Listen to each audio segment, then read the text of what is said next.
So we finished with the warm-up, the bouncing for 5 minutes. We didn't get to do that on tape, but hopefully you did your 5 minutes of bouncing.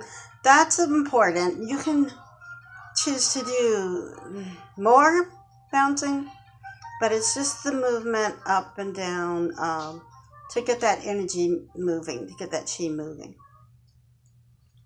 So our first movement is going to be looking at Sankofa through the Eye of Horus.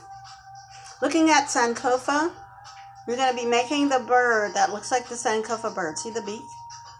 The fingers are together. And if you look through the hole, you can actually see the Eye of Horus. If you look through the hole, you even see the pupil, the Eye of Horus. So we're looking at Sankofa through the Eye of Horus. Now, if all of you may have known, Sankofa means looking back to move forward, to move ahead. So we're using the Eye of Horus to look at how we move forward. We're looking through the Eye of Horus. Some of us are moving forward, but we're moving forward through the Eye of Horus. This is to strengthen the eye meridian. This movement addresses the upper energy meridians, and so we're taking the fingers, we're putting the fingers together, and to close off the spine in the back, you put your fingers right here to close off the spine to create the circuit we talked about, the energy circuit. So we're building an energy circuit. Our first movement, we're stepping out on the left foot, drawing the energy from the heavens 5 times. 1, 2, 3, 4, 5. Ancestors looked to the heavens. Then we're drawing the energy from the earth 5 times. 1, 2, 3, 4. And of course we know the same. The ancestors looked to the earth. 5. And on the 5th time, bringing our hands around into cloud hands. Cloud hands are a big component of Tai Chi movement. We're holding our hands as if there were a pillow of clouds in between the palms of our hands. And we're sweeping that across the body 11 times. And the counting is very important as part of the circuit builder configurations. So we're going in cloud hands. 1, 2, 3, all the way around, toes off the ground, or toes to the ground, but 4, 5, up on your toes, 6, 7, and you're looking at the cloud hands, the cloud between the hands.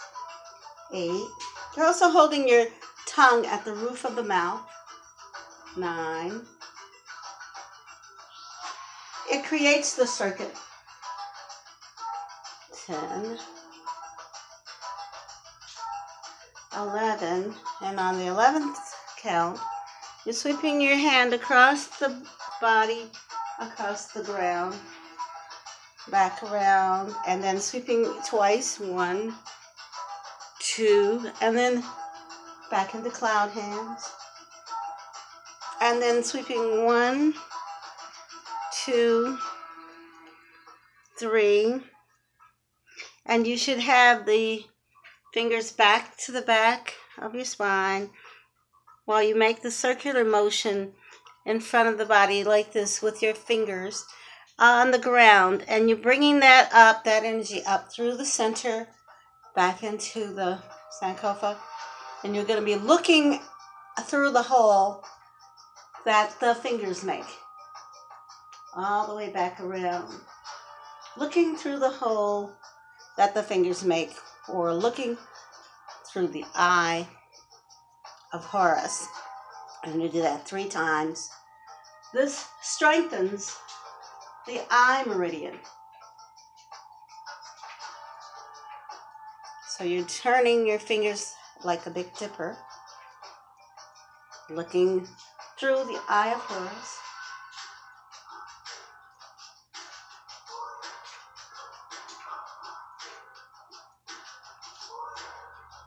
And then you want to bring the energy down, clearing the chakras.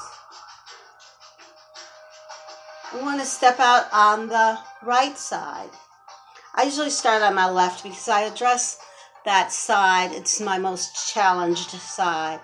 So I'll step out on the right, drawing the energy from the heavens 5 times. 1, 2, 3, 4,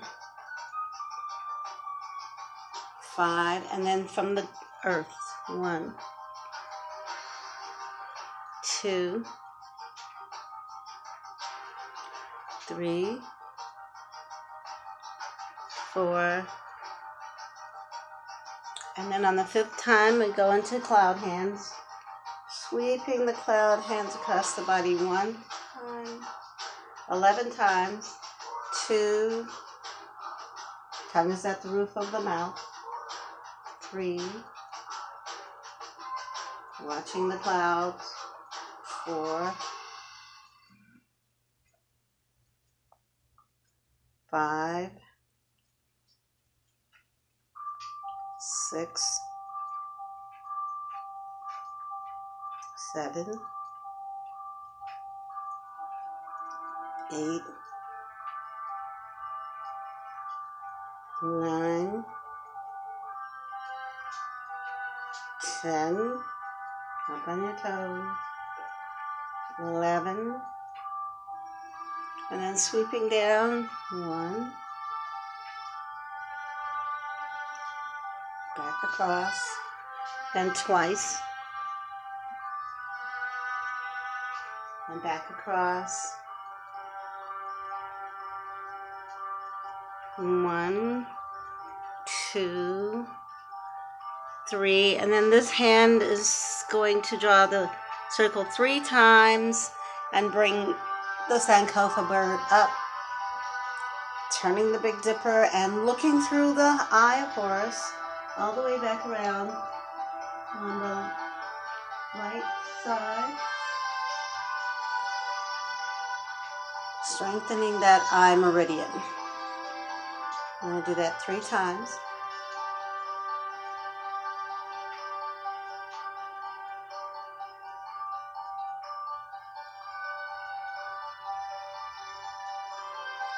And on the last time,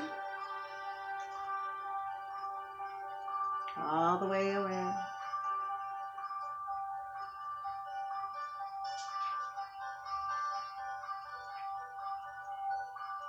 Looking through the hole that the fingers make. Clearing the chakras. The next movement is the water, bringing the water to the top of the mountain. So we call it bringing the water to the top of Kilimanjaro. You're going to be sweeping your hands across and just drawing the water up and bringing your arms all the way back. Sweeping your hands across again, bringing your hands up and leaning back a little farther, your arms extended, then drawing the water again, bringing the hands up to the top of Kilimanjaro. You're going to go all the way back as far as you can. Holding it there for a second. Then your hands to the nape of your neck. You want to just bring your elbows in together. And then lifting the heels off the ground. You're going down slowly. All the Tai Chi movements are slow movements. That strengthens the body. Like you're moving through water. You know how when you're moving through water, you're going to hold it there for a second. Your movements are slower. So that water resilience builds that energy. So we're pressing our heels back to the floor. Coming up again. Then we're going to press the energy